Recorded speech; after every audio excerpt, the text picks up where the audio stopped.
আসসালামাইকুম, কি অবস্থা সবার? আশা করি ভালো আছেন। আজকের এই ভিডিওতে আমরা আলোচনা করব হিটপাও ফটো এনহ্যান্সার এই সফটওয়্যারটা নিয়ে। সো এই সফটওয়্যারটার কাজ হইতেছে আপনার যে কোনো লো কোয়ালিটির পিকচারে সে অনেকটাই ইমপ্রুভ করে একদম হাই কোয়ালিটির পিকচার বানিয়ে দিতে পারবে, এবং এক্ষেত্রে সে এআই এর ভালো হেল্প নিয়ে আপনার করে। ওদের আরও কিছু সফটওয়্যার আছে, হিটপাওয়ের আছে, ওয়াটার রিমুভার আছে হিটপাওয়ের, তারপরে হিটপাওয়ের ভিডিও এনহ্যান্সার আছে। আপনি MP4 ভিডিওকে 4K-তে কনভার্ট করতে পারবেন, বাট ওইটা অনেক হাই কোয়ালিটির পিসি লাগে বা মেশিন প্রয়োজন হয়। সো এই ক্ষেত্রে আমি ম্যাকবুক দিয়ে ট্রাই করছিলাম।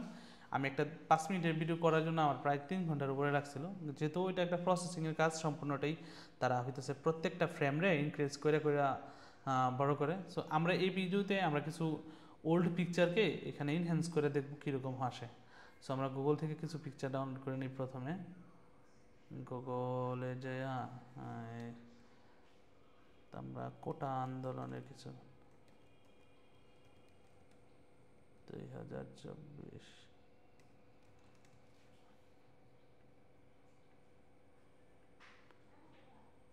এখানে গোটা আন্দোলনের কিছু পিকচার নিয়ে এগুলো ইমপ্রুভ করে দেখি কতটা ইনক্রিজ হয়। আমাদের নেট কি আবার ডাউন হয়ে গেল নাকি বাংলাদেশের?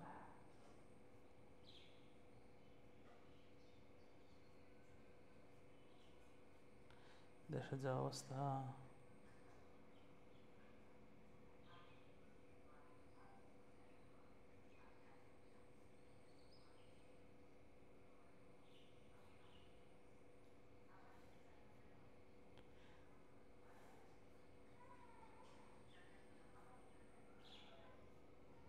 আচ্ছা কোটা আন্দোলনের ভাইদেরকে নেই। এইখান থেকে এই পিকচারটা দেখেন 720x479। সো আমরা এই পিকচারটাকে সেভ করব ডেস্কটপে করি, ডাউনলোডে না ডেস্কটপে করি, আর এটার নাম দিই 1, দেন নিতেছে সেভ। এবং এই পিকচারটাকে আমি এখন এখানে ইনপুট করব। চুজ ডেস্কটপ থেকে 1। আচ্ছা, এই পিকচারটা আমি একবার আপনাদেরকে দেখাই নিই। এটা হচ্ছে নর্মাল পিকচারটা, এখনও কোনো কাজ করা হয় নাই। সো এখানে আমাদের এআই মডেলটা আছে, এই মডেলটা ইউজ করে আমরা এটাকে ইমপ্রুভ করব। সো নর্মাল পিকচারটা যদি আমি একটু জুম করি তাহলে দেখতে পারবেন অতটা ক্লিয়ার না, বাট মোটামুটি বোঝা যায়, কিন্তু এই যে ভাইয়ের ফেসটা অতটা বোঝা যায় না। সো এটার জন্য আমরা এখানে 3টা মেথড আছে, সরি 3টা আছে। আমরা এখান থেকে আপাতত শার্পটা ইউজ করব। শার্প মানে প্রত্যেকটা মেথডই জোস, এক একটা এক এক ধরনের কাজ। শার্পের সময় সে শুধু শার্প করবে, একদম ক্লিয়ার করবে। আর যদি আমি সফট ইউজ করি তাহলে সে সফটই করে দিবে এবং সুন্দর করার ট্রাই করবে। সো আমার দরকার হইতেছে শার্প, তাই আমি এখানে শার্পে ক্লিক করব। ক্লিক করার পরে আমি এখানে প্রিভিউতে দিব প্রথমে দেখার জন্য যে এটা আসলে কতটা ক্লিয়ার হইতেছে বা হইবে। দেন আমি এটাকে সেভ করব বা এক্সপোর্ট করব। এখানে কিন্তু আরও অনেক মডেল আছে, ফেস মডেল আছে, তারপরে ডিনয়েস মডেল আছে, কালারাইজ মডেল আছে, তারপরে কালার কম্বিনেশন আছে, কোলাবোরেশন আছে, স্কেচ রিপেয়ার আছে। যেমন আগের দিনের যে পিকচারগুলো আছে ওইসব পিকচারের মধ্যে অনেক স্ক্র্যাচ পড়ে, ওইগুলো রিপেয়ার করার অপশন আছে। এটা এআইয়ের সাথে কানেক্টেড। সো দেখেন এখন কিন্তু আমার অনেক এমবিও খাইতেছে, দেখেন এখানে 6 Mbps টানতেছে প্রায় অলমোস্ট আপলোডে। সো এর মানে হচ্ছে এই পিকচারটার সাথে তারা এখন এআই দিয়া এখন 5 Mbps খাইতেছে সেকেন্ডে। সো পিকচারটাকে এআই দিয়া তারা প্রসেসিং করতেছে যে পিকচারটাতে কী কী টেক্সট আছে। অলরেডি একটা তফাৎ দেখতে পাইতেছেন আপনারা, এটা হচ্ছে আগের পিকচারটা, এটা হচ্ছে এখনকার পিকচারটা। সো এখন যদি আমি জুম করি, জুম করলে আপনারা তফাৎটা দেখতে পারবেন ভালো করে যে কতটা কাজের এটা।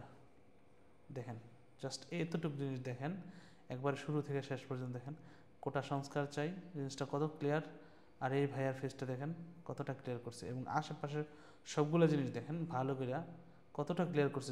যেগুলো বোঝা যায়, দেখেন এগুলো কিন্তু বোঝা যায় না, তারপর যথাসম্ভব চেষ্টা করছে যে ওরে কীভাবে বোঝানো যায়। ঠিক আছে, ফেস বাকি যেগুলো বোঝে নেই ওগুলো যে শার্প করে রাখছে, কিন্তু ফেসের আকার দিতে পারে নাই। যাদের ফেসটা ভালো করে বোঝা গেছে, দেখেন যে এই লোকটারও এআই বানাই দিছে ওনার, যে ওনার ফেসটা এরকম হইতে পারে এর ভিতরে। এই যে ছেলেটার ফেস দেখাই যায় না, অথচ এখানে মোটামুটি একটা চেষ্টা করছে। এই যে এখানে এই ছেলেটার দেখেন ওর ফেস বুঝে যায় না, বাট এখানে আমরা দেখলে বুঝতে পারবো বা চিনতে পারবো যে এটা এই লোক।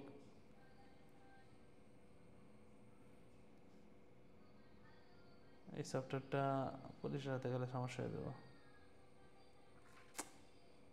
আর অবশ্য ওরা এগুলো ইউজ করতে পারবে না, কারণ এই সফটওয়্যারটার মূল্য মনে হয় সম্ভবত $60 বাইরে বেশি। কত পড়ছিল? ওকে, এই ফেসগুলো অতটাও মানে বোঝা গেল চেনার মতো না, কারণ এগুলো অথেন্টিক ফেস না। সো এটা ভয়ের কিছু নাই, ছাত্রদের আমি পক্ষে আছি। এই ফেসটা যদি এরকম বোঝা যায়, মানে বুঝবেন না যে এটা কে, বুঝছেন? যদি কেউ পার্সোনালি না চেনে, ফেসগুলোর এআই মডেলে বানাই দিছে, তো এগুলো অরিজিনাল ফেস না। So, ভয়ের কোনো সমস্যা নেই। ওকে, দেন এই বানাইছে দেখা চোখগুলো কীরকম হয়ে আছে, প্লাস ফেসগুলো কীরকম হয়ে আছে, এই যে চোখ উপরে চলে গেছে, এই মেক করছে এই জন্য। আচ্ছা, এবার আমরা এটা আপাতত এক্সপোর্ট না করি, তো মোটামুটি শার্প হয়েছে। আমরা সফটে চলে যাই, সফটে যাওয়ার পরে প্রিভিউ করি, দেখি সফটে এবার কীরকম আসে।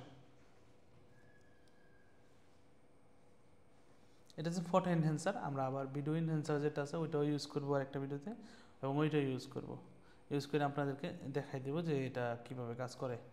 এবং এখানে আমাদের আরও সফটওয়্যার আছে কিছু, এখানে ফাইনাল কাট প্রো আছে, আমি ইউজ করতেছি ভালোভাবে। আর এইখানে ফটো এনহ্যান্সার এই ম্যাকবুকে নাই আপাতত, অত ভিডিও সফটওয়্যার ওইটাতে আছে, পিছনে যেটা আছে ওইটাতে অনেকগুলো সফটওয়্যার ইনস্টল করা আছে।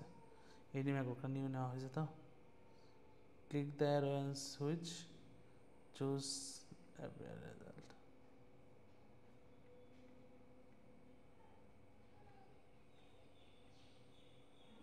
ওকে ওকে, এইটা মোটামুটি অনেকটাই ক্লিয়ার, সফট করে দেওয়া হয়েছে।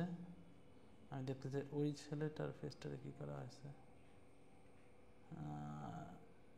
চোখটা এখন উপরে দিকে আছে। আচ্ছা, ভার্সন 2টা কীরকম হবে আমরা ওইটা দেখি।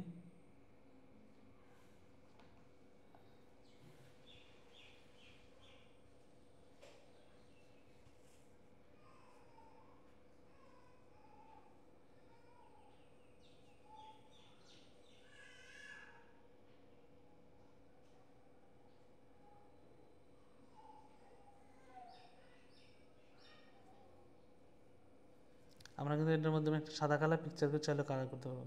ওকে, সো নাও এটা আর একটু শার্প করতে পারছে, সফট করতে পারছে, অবশ্যই সফট হয়েছে অনেকটা। সো সবচেয়ে ভালো লাগছে আমার কাছে শার্পটাই, আমি শার্পটাই ইউজ করেছি। আমরা এখানে কালারাইজ মডেলটা ইউজ করি, কালার মডেল ডাউনলোড করা না, কালার কম্বিনেশন ডিনয়েস।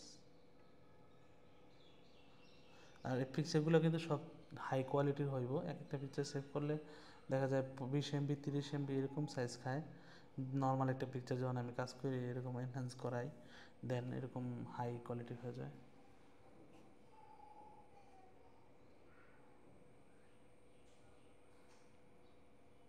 ওকে, এই ভিডিওটা এই পর্যন্তই। পরবর্তী ভিডিওতে আমি দেখাই দেবো যে এটার যদি বিস্তারিত আপনাদের প্রয়োজন হয় এরকম কিছু টুলসের, হিট পাও আছে, তারপরে আরও আছে টোপাস এআই আছে, তারপরে বিট এনহ্যান্সার আছে, তারপরে আরও অনেকগুলো আছে, এগুলো সব এআই মডেল আমার কাছে আছে, আমি ইউজ করি, আমার কাজের জন্য প্রয়োজন হয়। আপনাদের যদি ইন্টারেস্টেড থাকেন তাহলে কমেন্টস করেন, আমি চেষ্টা করবো এগুলো নিয়ে ডিটেলসে কোথা থেকে পাইবেন, কীভাবে কিনবেন, কীভাবে কিনা ছাড়া ক্র্যাক করে ইউজ করবেন, সবগুলোই আমি ডিটেলসে প্রয়োজন হলে আপনাদেরকে করে দেবো। আসসালামু আলাইকুম।